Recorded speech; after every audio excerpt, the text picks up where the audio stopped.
What's good, YouTube? Welcome back to another episode of Egan51 Reacts. We back at it again, man, with another so fresh and so clean video.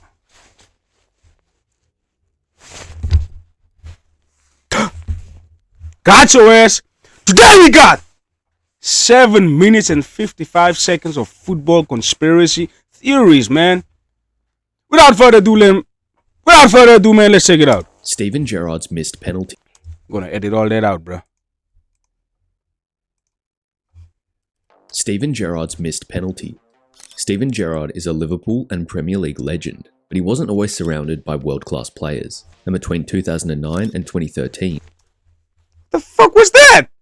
Steven Gerrard's career highlight is skying pen just to get what? Roy sacked? What does sacked? Eddie, somebody tell me what does sacked mean? but he wasn't That always nigga just surrounded missed by world-class players. kick. And A between professional 2009 football and just did that. 2013, the club This is what I'm saying. I could easily make it to the football league if I wanted to, bro. I just gotta lock the fuck in, bro. I am like that. I am better than like 60% of these niggas playing professional football, bro. And that's on facts. never managed to finish above 6th in the league. Their worst campaign came under Roy Hodgson, who was sacked in January 2011, with Liverpool just 4 points clear of the relegation zone. Many believe the final nail in his dismissal came in a game against Blackburn Rovers. Liverpool were 3-1 down when they were awarded a spot kick at Ewood Park. Gerrard, an impeccable penalty taker, stepped up. He rubbed the Liverpool back. Yo! Nah, bro. So he's the reason why that nigga got sacked. I think if sacked means fired, right? It means fired. Yo, this nigga is... Yo! Gutman He looked right at that man, bro. He looked right at him. Bella Gutman was a purpose. What? The It Bella was on Gutman purpose. That was intentional, bro.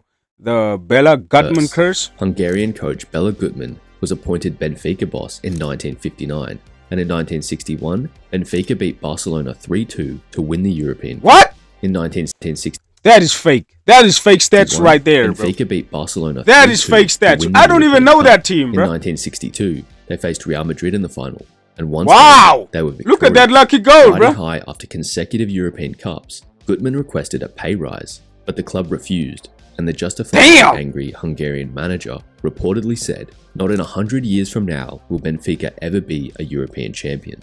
Since he made that comment, Benfica have gone 0-for-8 in European finals, leaving their total record at 2 out of 10.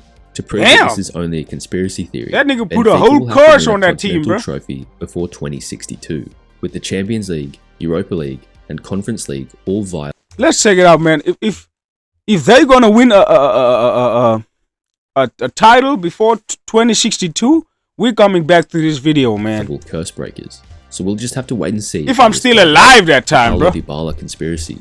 There are two theories concerning Paulo Dybala. The first is that he does not exist and no one has ever actually watched him play. You can check out the original Twitter thread in the description.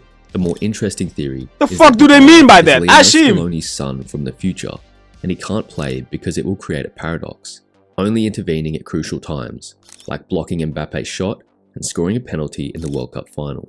There's some time travel involved for sure. Here's a picture of Menotti and Bellardo talking to Scaloni in the 70s, well before any of them had won the World Cup as managers, and before Scaloni was born in 78. Now obviously this theory is absolute nonsense, but it's fun to indulge from time to time. Lasagna Gate. Yeah, that I just wanted to say, bro. That is absolute bullshit. That is, yo. In May 2006, I don't know, bro. I don't know. 10 Maybe members it's of the true. Tottenham Hotspur squad We'll never were know. struck down with illness on the eve of one of the biggest matches. 10 members indulge from time to time. Lasagna Gate. In May 2006, 10 members of the Tottenham Hotspur squad were struck down with illness on the eve of one of the biggest matches in recent Spurs history after having a dodgy lasagna for dinner. In their final league season, Spurs needed to match the result of Arsenal to secure a place in the 2006-07 Champions League. This would be the first time since 1961-62 that Spurs had played in Europe's premier club competition. Without the likes of Michael Carrick, Aaron Lennon and Robbie Keane, Tottenham requested to the Premier League that the game be delayed, but the police would not allow a later kickoff than 5 PM due to crowd concerns. Spurs lost 2-1 to West Ham and finished 5th after failing to match Arsenal's result. Many fans refuse to believe that foul play all wasn't because of involved, lasagna. from blaming the chef to the Arsenal players who were conveniently... Yeah, this shit was planned out, bro. Somebody put a... this was all planned out, bro. I can just sense it, bro. Nobody can tell me shit, bro. I know this shit, bro. I know this type of stuff, yo. I know this type of stuff. At the neighboring Four Seasons hotel. Somebody was paid somewhere, bro. That chef was paid. Yo, poison him, bro. We have to win that title, bro. Has done something to the food. Tests by the Health Protection Agency on the food at the hotel soon proved to be negative for sources of food poisoning. But Spurs fans aren't buying it. Doping. It's a fact that doping takes place in football, but it seems like a lot of the time it flies under the radar. And because of a lack of concrete evidence, it begins to fall under the conspiracy theory umbrella. Some notable conspiracies include the Russian side in the 2018 World Cup and the South Korean side in the 2002 World Cup, both of which had tournament-leading numbers for distance covered. Then there is Bayern Munich during lockdown, where the team doubled in size, particularly Leon Goretzka, who made this during lockdown. Yo, look how ripped Lavender is, bruh. Oh my god, nah, that's steroids, bro. That is steroids, bro.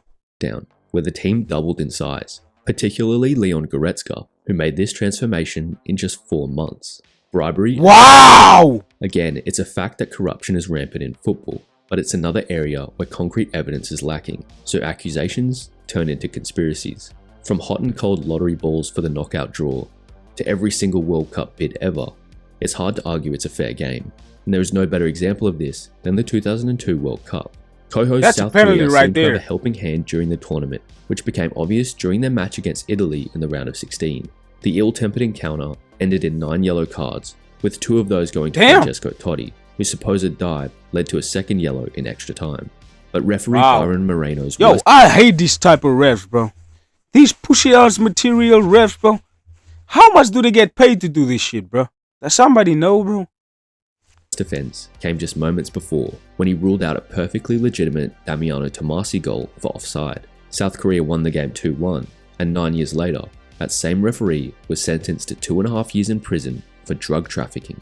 The 2013 Ballon d'Or.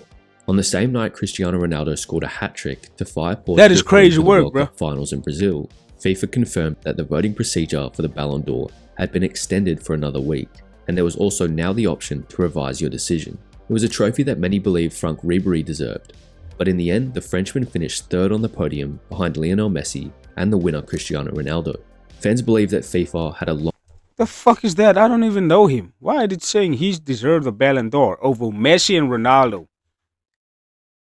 My opinion is Ronaldo doesn't even deserve it. Messi should have won that shit every single year, bro. Calculated plan to project Messi and Ronaldo as the 2 faces of the sport, and when Ribéry beat them out in the voting, they had to make some changes. Ribéry himself claims that the Ballon d'Or was stolen from him, and you can't blame him. He was working against forces you just can't beat. Wilfried Zaha's United career. Sir Alex Ferguson's last signing for Manchester United was promising Crystal Palace winger Wilfried Zaha. He had all the tools to succeed and was featuring heavily in the pre-season under David Moyes, before being mysteriously dropped. This is where the rumour that he had a relationship with Moyes' daughter arose, and it was the reason that he was out of the team. Not many people actually believe the rumour, but it seems Patrice Evra does. Yo, that nigga got low-key pissed off because he was effing his daughter, bro. Not many people actually believe the rumour, but it seems Patrice Evra does. I remember, I think what's ruined his career for Manchester United is when he had his true David Moyes' daughter. He was playing every game, brilliant. When that you come out of the game and he disappeared. But what a player. Away kits. It's widely believed that Villarreal and Burnley do not actually have away kits. Villarreal always play in yellow, and Burnley are always in claret. And this is actually almost true. The majority of teams don't use their away or third kits more than a few times each in a season. Why? But obviously, it exists. Trophy heist. In 1983, the original Jules Rimet World Cup trophy was stolen. Until this he didn't even tell us why. Recovered. But obviously, it exists. Trophy heist. In 1983, the original Jules Rimet World Cup trophy was stolen. Until this day, it hasn't been recovered. A banker and football club agent called Sergio Peralta was the mastermind of the theft. Peralta engaged 2 other men, an ex-police officer called Francisco Rivera and a decorator, Jose Luis Vieira. The 2 men entered the Brazilian Football Confederation's building and after incapacitating the night watchman, stole the trophy. The trophy was not made of solid gold. It could not be melted into gold bars, and it would be worth much more if left intact. Which is why the theory is that the original Jules Rimet is actually resting in some billionaire or politician or criminal's personal collection. Syrian Hey, you never know, man. We are You never finishing know. the video with the most outlandish theory out there. It's the conspiracy that Messi and smugglers. We are finishing the video with the most outlandish theory out there. It's the conspiracy that Messi and Pedro were replicating the routes of gun smugglers in Syria with a goal they scored in a Clasico match. In the second leg of a Copa del Rey. Did I hear that right? Messi's a shooter, The bro? goal they scored in a Clasico match. In the second leg of a Copa del Rey match against Real Madrid, Messi made one of his patented Messi runs, dribbling through and around trouble and finding Pedro inside the box to slot it home. According to Syrian state-run TV station Adunia, the whole thing was staged to show Syrian rebels watching at home the best route for smuggling guns into war-torn Syria. Nah, I don't believe. Nah, fuck that shit. I don't believe that shit. What the fuck? Who came up with that? Who the fuck came up with that? How does that even make sense, bro? Y'all are weird for believing this that stuff, the video bro. was created as a gag or an attempt to embarrass the Syrian leadership, who played right into it by broadcasting it Cap! as fact. Cap! Let me know Cap! other crazy theories, and thanks for watching. Stop the cap right there!